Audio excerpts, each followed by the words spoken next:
let us move to our chapter number 2, which is the first major chapter of this mechanics course, which is force vector. As defined to you earlier, that we are going to cover each and every topic, each and every chapter from the same book, which is Engineering Mechanics Statics, R.C. Hibbeler, 12th edition. The topics which we are going to cover in this chapter are being flashed here. That is, we are going to start with vectors and scalars. उसके बाद हम थोड़ा सा discuss करेंगे मुख्तलिफ vector operations को, vector addition of forces को, and then addition of a system of coplanar forces, Cartesian vectors, addition of Cartesian vectors, position vectors, force directed along a line, and dot product. So these are the topics which we will be covering in today's lecture. Some of them are going to be covered in today's lecture, whereas the remaining are going to be covered in subsequent lecture. Probably तकरीबन 2 हफ्ते, 2 हफ्ते या 2.5 हफ्ते हमारा ये chapter जो है वो चलेगा. आज का जहाँ तक लेक्चर का ताल्लुक है, जो रहता है लेक्चर, इसमें हम ये 3 टॉपिक जो है वो कवर कर रहे होंगे. First of all, what are scalar quantities, what are vector quantities. उसके बाद हम थोड़ी सी बात करेंगे वेक्टर के ऑपरेशंस के हवाले से और वेक्टर एडिशन और सब्ट्रैक्शन के हवाले से. Okay, starting with the basic definition of a scalar and vector. Scalar क्या होती हैं? वो तमाम चीज़ें और those quantities which can be completely defined by only its magnitude are termed as scalar quantities.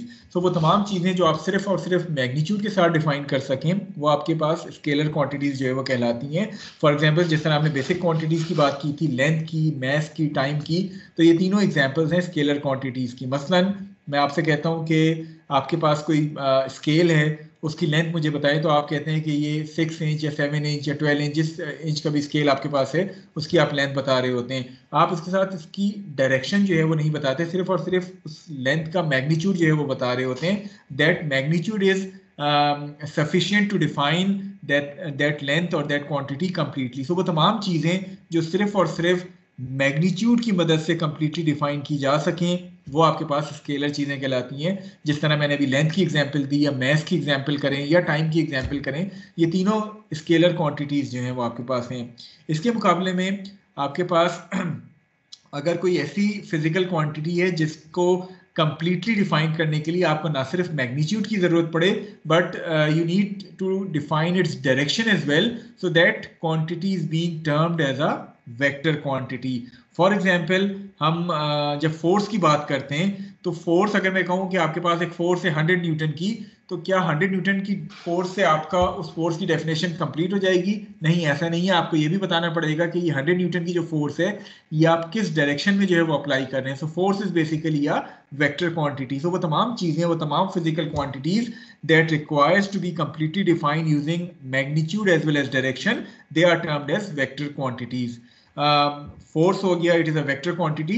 What about velocity? Is it a scalar quantity or a vector quantity? Vector quantity. So it is a vector quantity because जब भी आप velocity की बात करते हैं और आप कहते हैं that particle or this car is moving with a speed of 500 meters per second और 100 meters per second. So 100 meters per second के साथ जब तक आप डायरेक्शन नहीं बताएंगे तो वो velocity complete नहीं होगी. So velocity is a vector quantity. Similarly, acceleration हो गई, it is a vector quantity. Position हो गई, it is again a vector quantity. What about moment? Is it a scalar quantity? सबसे पहली बात तो moment होती क्या है? Torque. Turning Torque हो गया, turning effect कह लें. So ये moment जो है, is it a scalar quantity or a vector quantity? Sir vector होती है एंटी क्लॉकवाइज या क्लॉकवाइज. That's correct. So आप जब कहते हैं कि बॉडी जो है वो इतने उसके साथ टर्न कर रही है, तो खाली उसके मैग्नीट्यूड बताने से आपकी वो मोमेंट कंप्लीट नहीं होगी जब तक कि आप ये ना बताएं कि ये बॉडी क्लॉकवाइज या काउंटर क्लॉकवाइज रोटेट कर रही है. 2D में या 3D में जो है वो उसके वेक्टर फॉर्म में आप लिखते हैं. सो बेसिकली आपकी वो तमाम चीज़ें जिसके लिए you need magnitude as well as direction, those terms are called vector quantities. Vector को generally we show vector graphically by an arrow. For example, मैं आपसे कहूँ कि आपके पास एक फोर्स है, आपने उसको शो करना है, तो आप उसको एक एरो से जो है वो शो करते हैं. The length of that arrow represents the magnitude of that vector quantity, whereas the angle between a fixed reference line and that vector, that arrow is basically used to define the direction of that vector quantity. So the angle between the vector and a fixed line defines the direction of its line of action. The head or tip of that arrow indicates the sense of direction of the vector, या simply the direction of that vector. For example, मैं आपसे कहूँ कि आपके पास एक conventional XY coordinate system है and you have a vector which is being directed in this direction towards the positive x-axis. वो आपने किस तरह जज किया? Since this arrow is pointing towards the positive x-axis, it means that this vector is being directed towards the positive x-axis. इसी तरह अगर आपके पास एक vector है और उसका arrow इस direction में है, so since the arrow is pointing towards the positive y-axis, so that's why this vector is being directed towards the positive y-axis. So जो arrow है उसका length जो है that represents the magnitude of that vector, whereas the arrowhead will represents the direction of that vector. Is it clear to all of you? Scalar और vector quantities के दरमियान difference? Yes, sir. Okay. Now coming to the vector operations, multiplication and division of a vector by a scalar quantity. So let us suppose that we have a vector which is being represented as here as vector A, and we are going to multiply this vector by a scalar quantity, say 2. So once this vector is being multiplied by a scalar quantity 2, what does that represents or what does it means? Sir वो एक vector ऐसा बनाएंगे जिसकी magnitude उसके double होगी sir, direction same होगी, magnitude double होगी. So once a vector is being multiplied by a positive scalar quantity, then it means that its magnitude is going to be increased by that particular amount. So since here the amount is 2, therefore the magnitude of this vector is going to be doubled. वो उसका magnitude जो है वो double हो जाएगा. Similarly, अगर मैं आपसे कहूँ कि आपके पास एक vector A है and you are going to multiply it with a quantity say -1, what does that mean?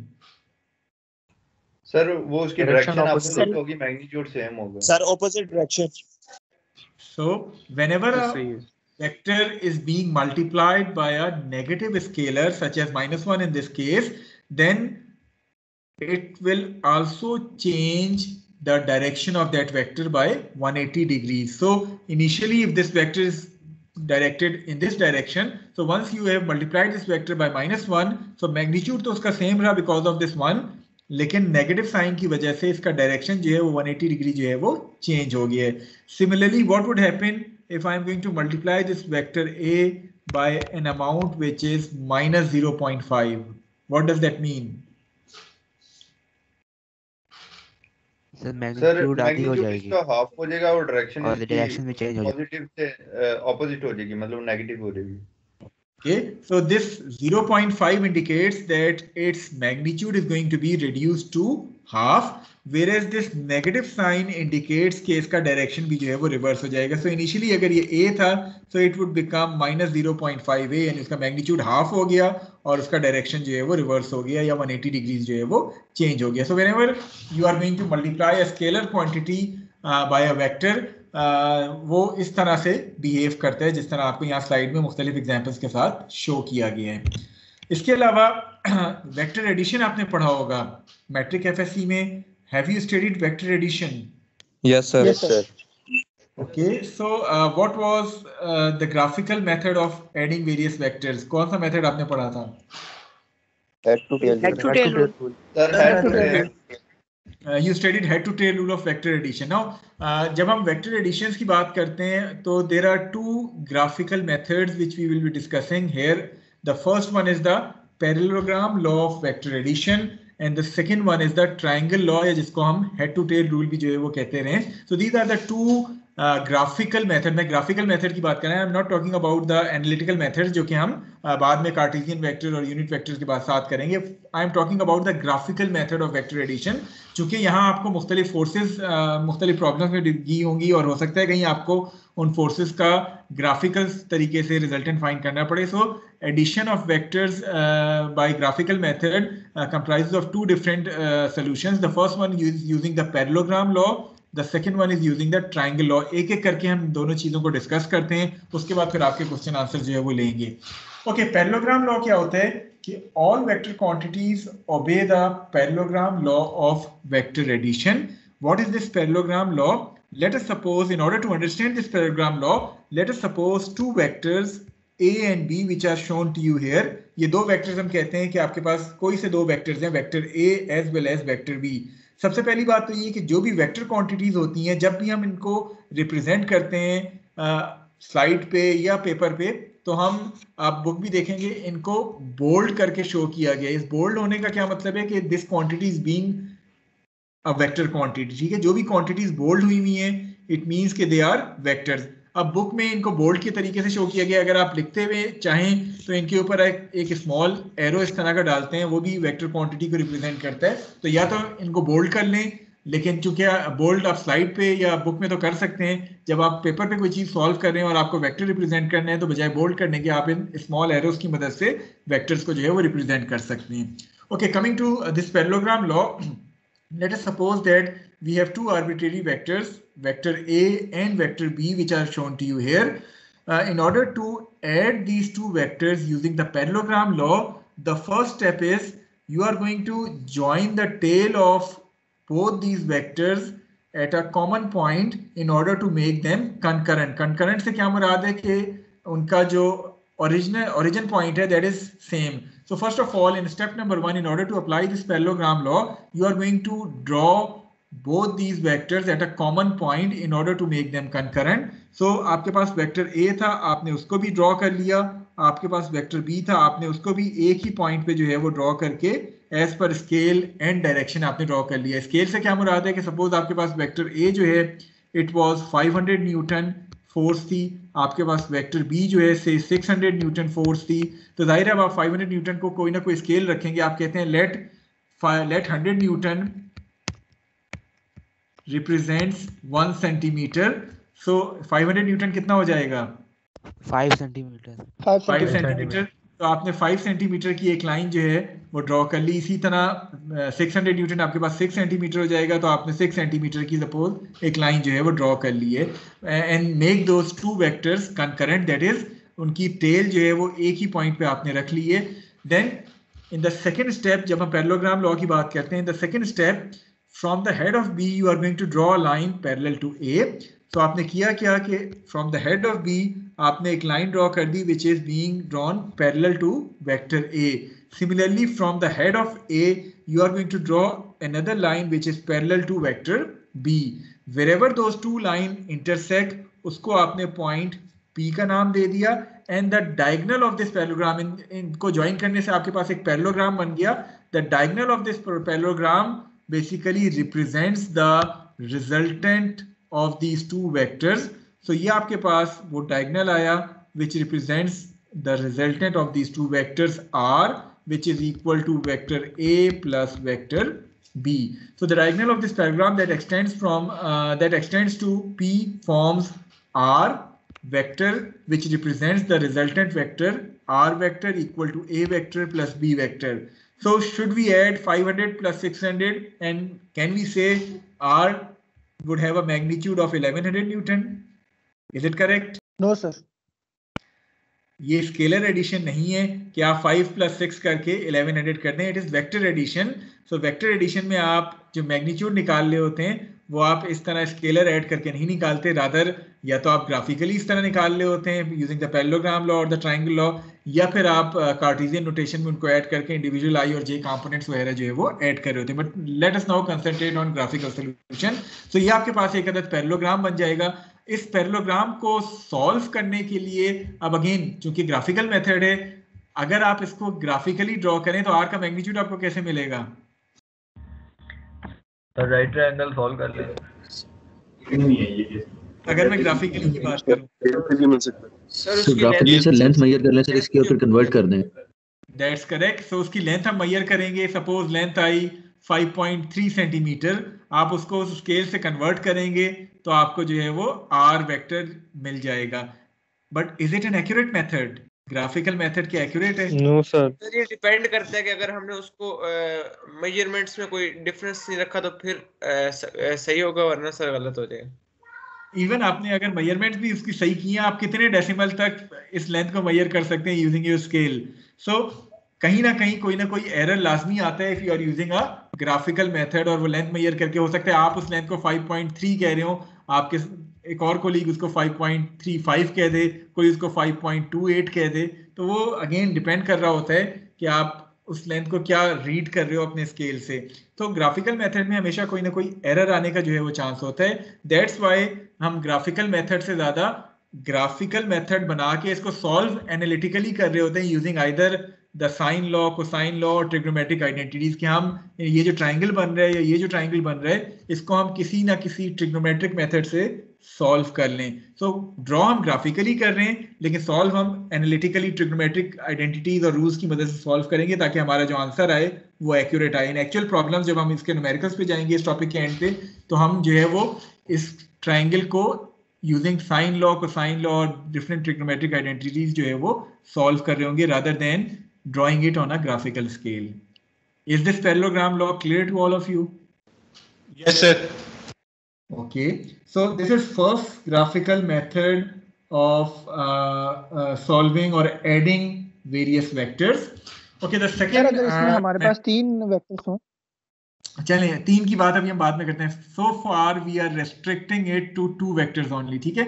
इससे अगली जो कुछ स्लाइड है उसमें 3 वेक्टर्स की बात होगी, but for the time being हम 2 वेक्टर्स और सिंप्लीफाइड फॉर्म में इस पैरेललोग्राम लॉ को समझते हैं। 2 से ज्यादा वेक्टर्स हम अगली कुछ स्लाइडों में देख रहे होंगे, ठीक है। Okay, the second method of vector addition is the triangle rule और ट्रायंगल लॉ, जिसको आप इससे पहले हेड टू टेल रूल भी पढ़ चुके हैं in metric FSC as well. So what is this triangle rule? It is a special case of parallelogram law. In this case, we are again considering the same 2 vectors, vector A and vector B.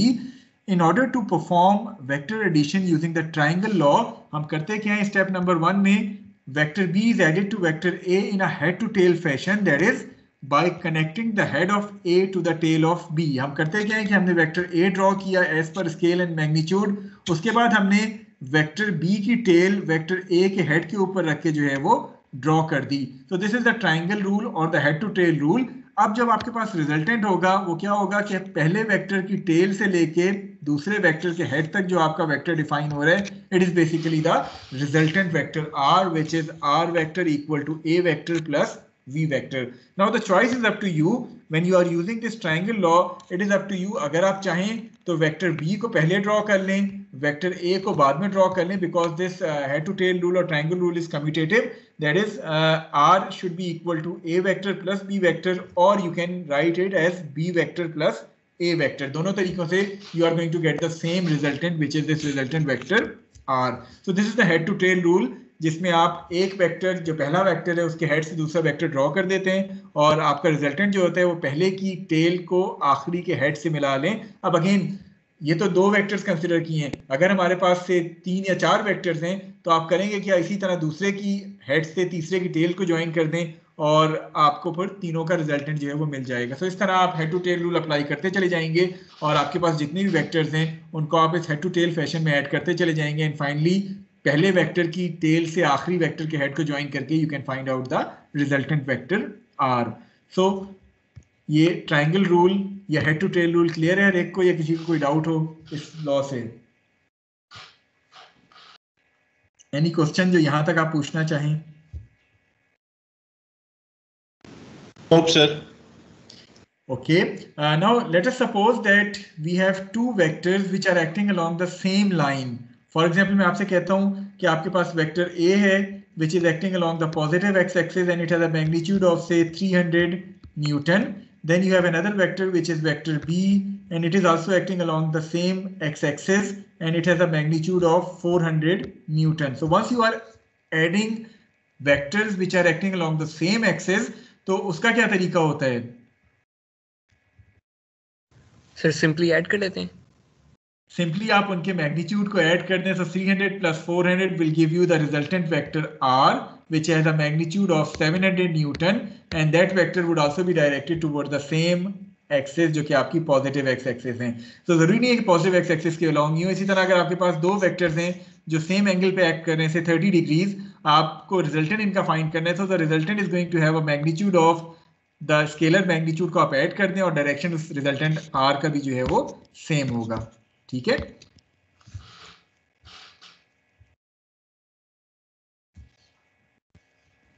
Yes sir. Okay, so these are the two basic laws of vector addition. One is the parallelogram law, the second one is the triangle law. The same applies for vector subtraction as well.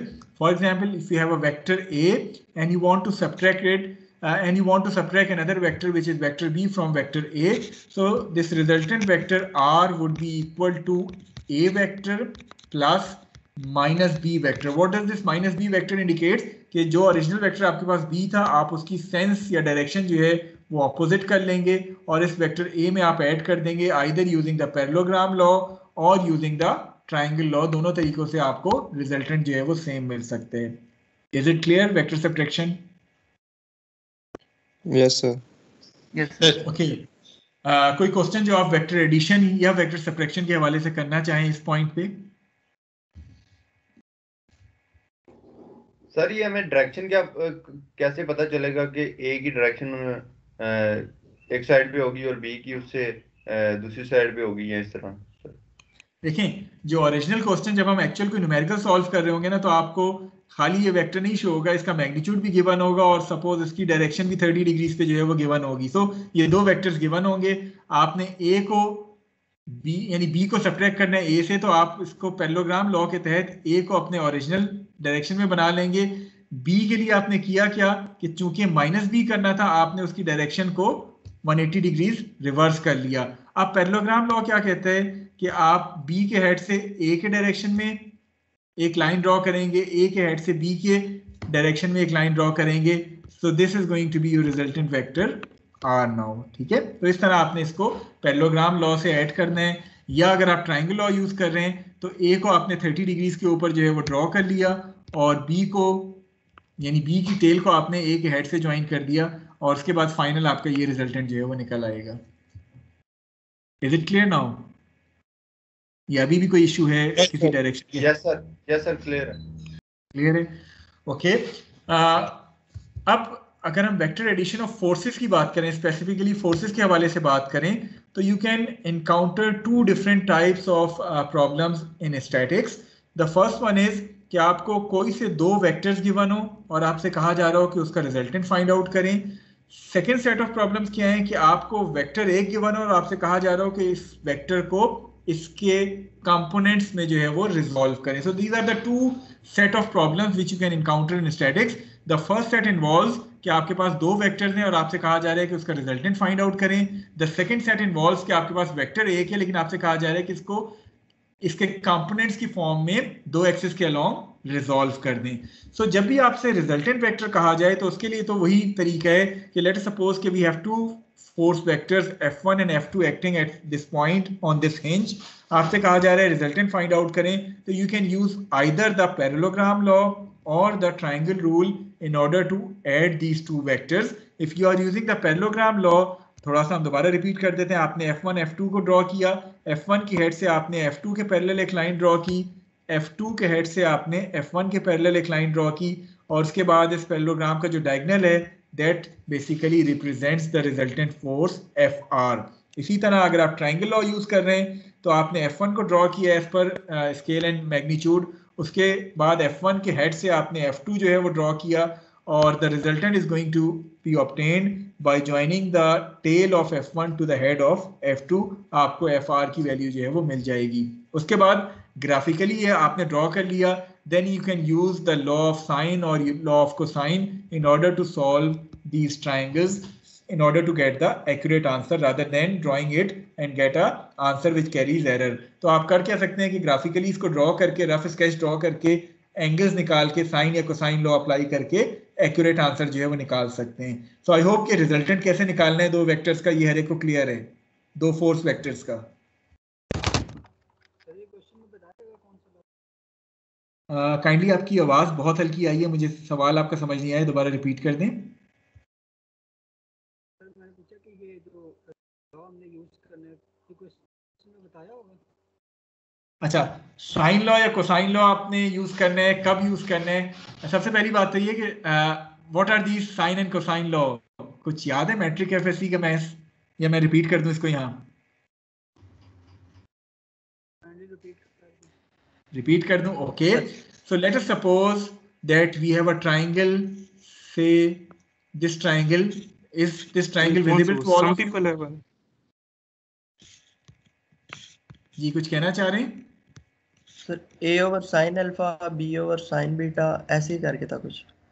That's correct. थोड़ा सा हम revise कर रहा हूँ, मैं आपको revise करवा देता हूँ ताकि हर एक को पता चल जाए। Let us suppose that we have a triangle which is being drawn as the blue triangle जो कि मैंने टॉप पे ड्रॉ की है। Let small a, b and c represents the length of these sides of this triangle. a आपके पास ये वाली side आ जाती है, b और c की ये वाली साइड्स की लेंथ आ जाती हैं। Let alpha, beta and gamma represents the angles of these triangles as shown to you in the figure. Then this sine law, जब हम sine law की बात करते हैं तो sine law represents कि आपके पास a over sine of alpha, b over sine of beta, c over sine of gamma should be equal. That is, ये वाली length divide by sine of opposite angle, ये वाली length divide by sine of opposite angle, ये वाली length divide by sine of opposite angle, इनका ratio जो है that is going to be the same. This is sine law. I hope कि याद आ गया होगा हर एक को what is this sine law. Yes sir. ठीक है. Okay, any idea regarding the cosine law? Sir वो इस तरह होता है cos alpha is equal to b square plus c square minus 2bc cos alpha. थोड़ा सा गलत कर गए. Let me revise it. आपके पास a स्क्वायर जी थोड़ा सा गौर से देखिए. अगर आपके पास यही ट्राइंगल है तो इसमें किसी भी साइड की लेंथ, सपोज मैं c की लेंथ फाइंड आउट करना चाहता हूं, तो c square should be equal to a square plus b square minus 2ab. कौन सा एंगल आएगा? cos gamma. जो कि a और b के दरमियान का एंगल है. ठीक है.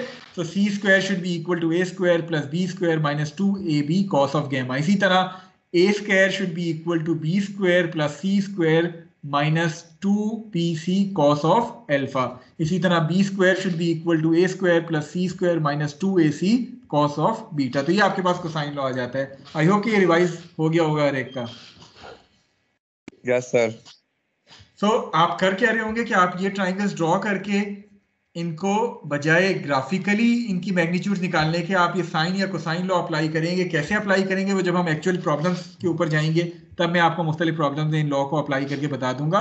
जरूरी नहीं है कि आपको एक ही लॉ, आप ज़्यादा कंफर्टेबल कोसाइन लॉ से आप वो अप्लाई कर सकते हैं, आप ज़्यादा कंफर्टेबल साइन लॉ से आप साइन लॉ जो है वो अप्लाई कर सकते हैं. मोरओवर इट आल्सो डिपेंड्स कि आपको क्या डाटा गिवन है, क्या डाटा को देखते हुए आप जज करेंगे कि साइन लॉ या कोसाइन लॉ कौन सा बेस्ट जो है वो आपके लिए रहेगा. सो this is one set of problem जिसमें आपसे कहा जा रहा हो कि एक चीज के ऊपर फोर्सेस एक्ट कर रही हैं और आपने उन फोर्सेस का रिजल्टेंट फाइंड आउट करने हैं. Okay, the second set of problems जिसकी हम बात कर रहे थे कि how to resolve a force into its components, उसको समझने के लिए लेट अस सपोज कि आपके पास, अभी बाकी फिगर्स को आप छोड़ दें, ये जो फिगर मैं ड्रॉ कर रहा हूँ इस तरफ थोड़ा सा गौर से देखें. मैं आपसे कहता हूं कि आपके पास एक conventional x y coordinate system है और आपके पास इस एक्स वाई कोऑर्डिनेट सिस्टम में एक वेक्टर है जो कि फोर्स वेक्टर है, वो एक्ट कर रहे in this particular direction F. I hope कि ये फिगर हर एक को विजिबल है जो मैंने बनाई है. Yes sir. Yes sir. Yes sir. Okay, अब सपोज मैं आपसे कहता हूं कि इस फोर्स को रिजॉल्व कर दें into its components along the x and y axis. क्या तरीका होता है? सर एक्स और वाई कोऑर्डिनेट्स पे प्रोजेक्शन बनाएंगे इसकी. ओके, वो प्रोजेक्शंस कैसे बनाएंगे? ड्रा कर देंगे सर. एंगल थीटा के साथ जो होगा वो हमेशा cos वाला कंपोनेंट होगा सर. एफ के हेड से एक्स एक्सिस पर वाई एक्सिस पे परपेंडिकुलर ड्रा कर देंगे. Just a minute. अभी आप में से किसी ने एंगल की बात की थी, वो तो ठीक है, वो एनालिटिकल सोल्यूशन है कि अगर मैं आपको इसका थीटा दे दूं तो कॉस थीटा और साइन थीटा की मदद से आप रिजॉल्व कर सकते हैं. But I am talking about the graphical solution. If I am asking के इस एफ को इसके एक्स और वाई कंपोनेंट्स में रिजॉल्व कर दें, तो जिस तरह एक देखा उसकी हम प्रोजेक्शंस ड्रॉ कर लेंगे. वो प्रोजेक्शन से क्या मुराद है कि ये जो एरो हेड है एफ का, इससे हम एक लाइन ड्रॉ करेंगे which is being drawn parallel to the y axis. एक लाइन हम ड्रॉ करेंगे which is being drawn parallel to the x axis. जहां ये लाइनें एक्स और वाई एक्सिस को कट करेंगी वो एक तरह से कंपोनेंट्स हो जाएंगे. So this component is basically termed as the x component जिसको मैं fx से रिप्रेजेंट कर रहा हूं. This component is basically termed as the y component जिसको मैं fy से डिनोट कर रहा हूं. ऐसे ही कंपोनेंट्स बनाते हैं. Yes sir. Yes sir. Okay, so अब थोड़ा सा हम प्रॉब्लम को चेंज कर देते हैं। मसलन मैं आपसे कहता हूं कि आपके पास सेम फोर्स है जो कि फोर्स F के तौर पे आपको नजर आ रही है, ठीक है, ये फोर्स मैंने सेम रखी है, लेकिन मैं करता क्या हूं कि मैं एक्सिस को थोड़ा सा चेंज कर देता हूं। मैं अब आपसे कहता हूं कि आपके पास जो एक्सिस हैं वो जो डिफाइन की जा रही है वो एक ये वाली एक्सिस है जिसको मैं U एक्सिस कह देता हूं, और एक मेरे पास ये वाली एक्सिस है जिसको मैंने V एक्सिस कह दिया। So you now need to resolve this force F along the two axes U and V which are shown to you here, and those two axes are not mutually perpendicular to each other. अब क्या procedure होना चाहिए components बनाने के लिए?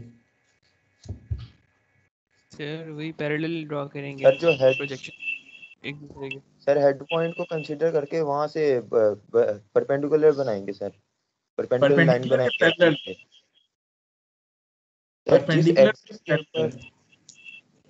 Parallel sir parallel draw करेंगे। तो अभी भी तरीका एग्जैक्टली वही है, जस्ट अ मिनट, अभी भी तरीका एग्जैक्टली वही है कि F के हेड से आपने पैरेलल लाइंस ड्रॉ करनी है along this U and V axis.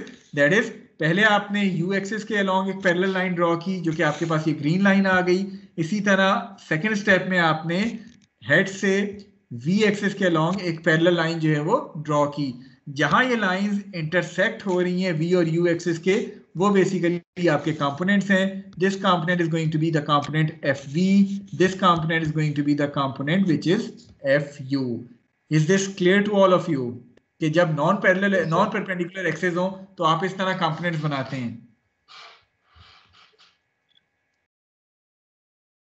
Clear है ये चीज? सर अगर एक बार दोबारा ये एग्जांपल रिपीट कर दें। चलें ठीक है, मैं दोबारा रिपीट कर देता हूँ।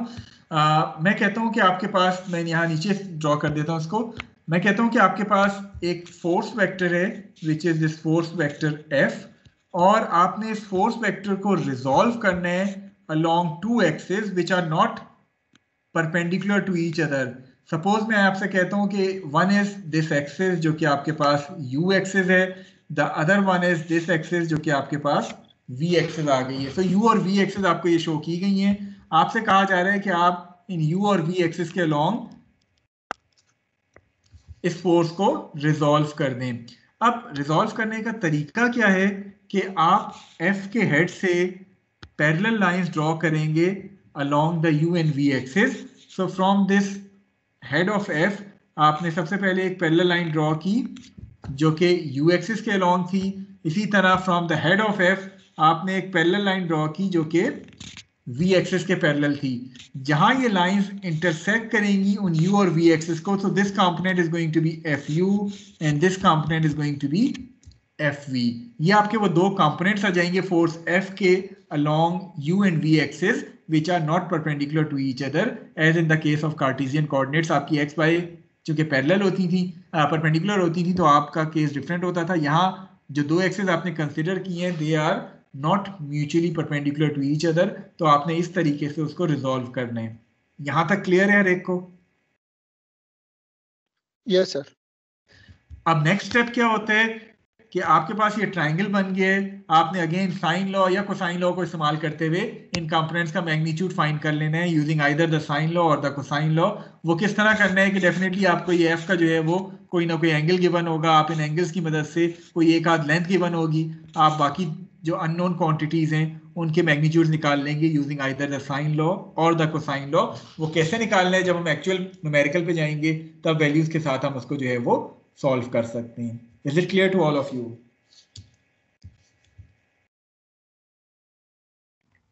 Yes sir.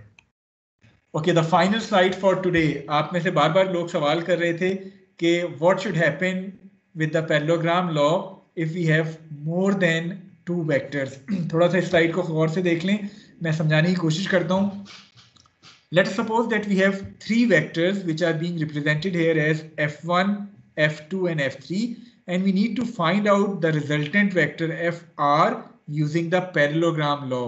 So चूंकि दो से ज्यादा वेक्टर्स हैं, so for more than two vectors to be added, successive applications of parallelogram law can be carried out in order to obtain the resultant force। कि आप पैरेललोग्राम लॉ को किस तरह अप्लाई करते हैं। आप दो को कंसिडर करके सक्सेसिवली पैरेललोग्राम लॉ को अप्लाई कर रहे होते हैं। फॉर एग्जांपल जरा गौर से इस फिगर को देखें। फर्स्ट ऑफ ऑल मैं कंसिडर कर रहा हूं कि मेरे पास ये दो वेक्टर्स हैं, vector f1 and vector f2। इन दोनों को मैंने जब ऐड किया यूजिंग द पैरेललोग्राम लॉ, वो पैरेललोग्राम लॉ क्या कहते हैं, f2 के हेड से मैंने f1 के पैरेलल एक लाइन ड्रॉ की, f1 के हेड से मैंने f2 के पैरेलल एक लाइन ड्रॉ की। जहां ये दोनों लाइंस इंटरसेक्ट हुई मुझे f1 और f2 का रिजल्टेंट मिल गया, जिसको मैं f डैश से सपोज रिप्रेजेंट कर रहा हूं। And this f dash is basically equal to f1 vector plus f2 vector. यहां तक हर एक को क्लियर है पैरेललोग्राम लॉ की एप्लीकेशन? Yes sir.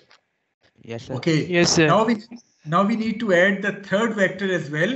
अब मैं क्या करूंगा कि इस f डैश और f3 के ऊपर पैरेललोग्राम लॉ दोबारा अप्लाई कर दूंगा। वो पैरेललोग्राम लॉ दोबारा कैसे अप्लाई करूंगा? From the head of f dash मैंने एक लाइन ड्रॉ की जो कि f3 के पैरेलल थी। From the head of f3 मैंने एक लाइन ड्रॉ की जो कि f डैश के पैरेलल थी। अब ये जो मेरे पास पैरेललोग्राम बना है, इसका डायगोनल ये जो है fr, it basically represents f dash plus f3, ये दोनों वेक्टर फॉर्म में हैं, and f dash is basically equal to f1 vector plus f2 vector plus f3 vector. तो ये आपका fr जो है it basically represents the resultant of all these three vectors using the parallelogram law. Is this law clear to all of you now? Yes sir. Okay. Yes, sir. Now my next question is, let us suppose कि I have another vector which is say this vector f4, ठीक है? So I have this vector f4 now, जो कि मैंने इन्हीं तीनों vectors में add करना है। What should be the procedure now? fr को f4 में ऐड कर देंगे, उन दोनों को पैरेललोग्राम Yes, के sir. मेथड से। fr से ड्रॉ fr और f4 को ऐड करने के लिए मैं दोबारा पैरेललोग्राम लॉ लूँ। वो पैरेललोग्राम लॉ क्या कहते हैं? f4 के हेड से मैं एक लाइन fr के पैरेलल जो है वो ड्रॉ करूँ। So this green line is being drawn parallel to fr। इसी तरह fr के हेड से मैं एक लाइन f4 के पैरेलल जो है वो ड्रॉ करूँ, जहाँ ये दोनों लाइंस इंटरसेक्ट करेंगी। Now this diagonal which is basically this vector, जिसको मैं से fr डैश कहता हूँ, it is basically the resultant of all these four vectors. Clear है ये चीज? How you are going to successfully apply the parallelogram law जब आपके पास दो से ज्यादा वेक्टर्स होंगे? Yes sir. यस सर, इसको इस तरह भी कर सकते हैं ना, f3 और f4 को कंबाइन कर लें और f1 और f2 को कर लें, फिर इनको और फिर दोनों के रिजल्टेंट से कंबाइन कर दें। That is also a possibility. Okay, अब अगर मैं इसमें सपोज मैं इसमें पैरेललोग्राम लॉ के बजाय head to tail rule use कर रहा होता, तो फिर किस तरह एडिशन होनी थी? सर वो तो हेड के साथ टेल लगाते रहते हैं और फिर आखिरी रिजल्टेंट मिलता है। सो दिस वाज f1, उसके बाद आपने f2 ड्रॉ कर लिया, उसके बाद आपने f3 ड्रॉ कर लिया, एंड फाइनली आपने f4 ड्रॉ कर लिया। तो ये आपने चारों वेक्टर्स ड्रॉ किए हेड टू टेल रूल से, और उसके बाद from the tail of first to the head of the last one, this will give you the resultant fr dash. ठीक है, तो head to tail rule use कर रहे हैं तो ये मेथड होगा, और पैरेललोग्राम लॉ यूज कर रहे हैं तो आपका राइट साइड वाला मेथड होगा। क्लियर है हर एक को? Yes sir. Yes sir. Okay, so we are going to stop at this point. इंशाल्लाह इससे रेलिवेंट जो बाकी प्रॉब्लम्स वगैरह हैं वो हम अपनी जो 1 घंटे वाली क्लास कल है उसमें सॉल्व करेंगे। But for the time being, any question relevant to today's theory जो हमने पढ़ी है, जो कुछ आप पूछना चाहते हैं, कोई पॉइंट जो कोई क्लियर ना हो आपको, कोई क्यूरी हो आपकी, काइंडली अभी आप पूछ सकते हैं। Otherwise I am going to stop the recording और फिर हम क्लास को ख़त्म कर सकते हैं। कोई क्वेश्चन आपका? Yes sir. सर अगर हमने अब जिस तरह ये कंपोनेंट है रिजल्टेंट, सर इसको 3 वेक्टर्स में डिवाइड करना, वो किस तरह करेंगे? That can not be done. आप 2 एक्सिस के अलोंग तो इसकी प्रोजेक्शन कर सकते हैं, 3 वेक्टर्स में आप डिवाइड नहीं कर सकते। Okay sir, right, thank you. Okay, any other question? Sir ये पैरेललोग्राम वाला रूल तो एक बार रिवाइज कर दें जिसमें 2 से ज्यादा वेक्टर को ऐड करना हो। तो सर यही था। अच्छा, चलें मैं स्क्रीन जो है वो क्लियर कर देता हूँ ताकि आपको ये समझ आ जाए दोबारा। ओके, आई होप कि स्क्रीन क्लियर होकर आपको नजर आ रही होगी। ओके, हमें 3 वेक्टर्स गिवन है f1, f2 and f3, and we need to add these vectors using the parallelogram law. अब हमारी चॉइस है, हम सबसे पहले स्टेप में कोई से दो वेक्टर्स उठा सकते हैं। जिस तरह हमने यहाँ F1 और F2 को पैरेललोग्राम लॉ के तहत ऐड किया, वो कैसे ऐड किया? From the head of F2 हमने एक वेक्टर, एक लाइन ड्रॉ की which is parallel to F1। From the head of F1 हमने एक और लाइन ड्रॉ की which is parallel to F2। ये जो पैरेललोग्राम बना है इसका डायगोनल ये F डैश है which represents the sum of F1 and F2। यहां तक तो समझ आ गया आपको? ये तो नॉर्मल दो वेक्टर्स का पैरेललोग्राम लॉ है। जी जी सर। ठीक है, अब हमने तीसरा वेक्टर भी इन्हीं दोनों वेक्टर्स में ऐड करना है यूजिंग द पैरेललोग्राम लॉ। उसके लिए हम करते क्या हैं कि हम F डैश और F3 को पैरेललोग्राम लॉ की फॉर्म में करेंगे। वो कैसे करेंगे? F3 से हम एक लाइन ड्रॉ करेंगे which is parallel to F dash. इसी तरह F डैश से हम एक लाइन ड्रॉ करेंगे which is parallel to F3। जहां ये दोनों लाइंस इंटरसेक्ट करती हैं, अब जो आपका पैरेललोग्राम बन रहा है वो बेसिकली ये वाला पैरेललोग्राम है जो कि बन रहा है, जिसको मैंने येलो के साथ शो किया है। इसका डायगोनल जो है it is basically this vector which represents FR, जो कि सम है F डैश का और F3 का। ऐसे ही है। और ये F3 क्या F डैश क्या होता है? F dash was basically equal to F1 plus F2। तो हमने F डैश को F1 प्लस F2 लिख लिया और F3 को ऐसे ही लिख लिया। तो बेसिकली FR जो है वो एक तरह से इन तीनों वेक्टर्स के सम को जो है वो रिप्रेजेंट कर रहे हैं using the successive parallelogram law. Clear हुआ कुछ? यस सर, क्लियर हो गया। चलिए ठीक है, और कोई क्वेश्चन तो नहीं है? सर ये XY एक्सिस और UV एक्सिस में क्या फर्क होता है? देखिए XY एक्सिस तो जब हम बात करते हैं वो कन्वेंशनल XY एक्सिस हैं जो कि म्यूचुअली परपेंडिकुलर होती हैं एक दूसरे के। जब हमें कोई ऐसी एक्सिस हो जो कि एक दूसरे के परपेंडिकुलर ना हो, मसलन मैं कहता हूँ कि आपके पास एक कोऑर्डिनेट सिस्टम ऐसा है जिसमें आपके पास जो दो एक्सिस हैं वो ये दो एक्सिस हैं, U axis and V axis, जो कि एक दूसरे के म्यूचुअली परपेंडिकुलर नहीं है और आपको किसी वेक्टर को इन एक्सिस के अलोंग रिजॉल्व करना है। मसलन ये आपके पास फोर्स वेक्टर है, आपको इसके कंपोनेंट्स U और V के अलोंग बनाने हैं, तो फिर आप वो तरीका इस्तेमाल करेंगे जो हमने इससे पिछली स्लाइड में पढ़ा था कि आप U और V एक्सिस के पैरेलल इस F के हेड से जो है वो लाइंस ड्रॉ करेंगे इनके कंपोनेंट्स फाइंड करने के लिए। अगर सिंपल XY सिस्टम है तो फिर तो आप ये लाइन ड्रॉ करके Fx और Fy डिफाइन कर सकते हैं, लेकिन अगर U और V एक्सिस हैं तो then the situation is going to be different. आपको फिर U और V के अलोंग जो है वो पैरेलल लाइंस जो है वो ड्रॉ करते हुए इनके कंपोनेंट्स बनाने होंगे। और फिर उसमें आप F cos थीटा या F sin थीटा नहीं अप्लाई करेंगे बिकॉज द एक्सिस जो कि आपके पास है वो म्यूचुअली परपेंडिकुलर एक्सिस नहीं है। क्लियर है? Yes sir. ये चीजें मजीद आपको क्लियर होंगी जब इंशाल्लाह हम इससे रेलिवेंट जो एक्चुअल प्रॉब्लम्स हैं वो नेक्स्ट क्लास में सॉल्व करेंगे ताकि आपको ये बाकी कॉन्सेप्ट्स जो है वो ज़्यादा क्लियर हो जाएं। ठीक है।